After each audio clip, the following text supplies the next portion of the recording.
Ajutorul meu de la Domnul, Cel ce a făcut cerul și pământul. Nădejdea mea este Tatăl, scăparea mea este Fiul, iar acoperământul meu este Duhul Sfânt. Amin, aleluia. Și Duhul preoției care este în mine. Amin, aleluia. Domnul Dumnezeu este lumina cerurilor și a pământului. Lumina sa este asemenea unei firii de unde se află o lampă. Lampa se află într-o sticlă, iar sticla este asemenea unei stele strălucitoare. Ea este aprinsă de la un copac binecuvântat, măslinul care nu este nici la răsărit, nici la asfințit, și are cărui ulei aproape că luminează fără ca focul să-l atingă. Lumina asupra luminii. Dumnezeu călăuzește către lumina sa pe cine voiește. Dumnezeu dă oamenilor pilde.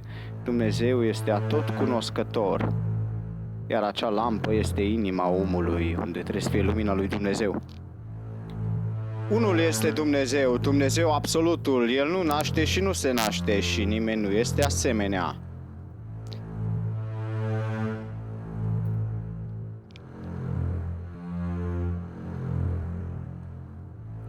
Izbăvire caut la Domnul zorilor de răul ceea ce El a creat, de răul beznei când se lasă, de răul celor ce suflă peste noduri și de răul pismașului când pismuiește.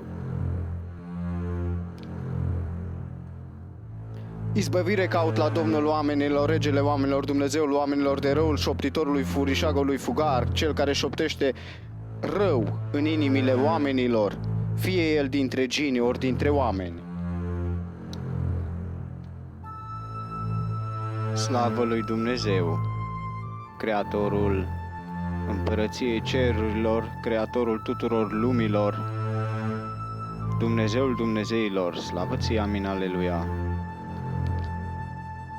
Slavă lui Iisus Hristos, Mesia, slavă Duhului Sfânt, binecuvântat să fie Iisus Hristos Nazarenianul, Fiul și Cuvântul lui Dumnezeu și Duhul Sfânt și cele 7 duhuri în fața tronului lui Dumnezeu. Binecuvântat să fie îngerii Micael, Gabriel și Rafael și toată armata cerului.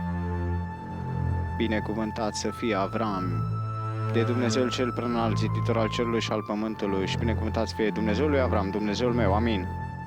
Binecuvântați să fie toți sfinții pe care îi știe lumea și pe care nu îi știe lumea. Binecuvântați să fie toți preoții pe care îi știe lumea și pe care nu îi știe lumea. Și binecuvântați să fie cerul și pământul. Dumnezeu să ne binecuvânteze. Dumnezeu să vă binecuvânteze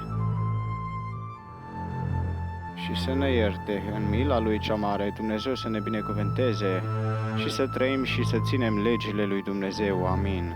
Să ținem cuvântul nostru adevăr, să fie harul și dragostea lui Dumnezeu, să fie cu voi cu toți. Pace, dragoste și binecuvântare vă doresc la toți oamenii și la tot pământul. Amin, aleluia.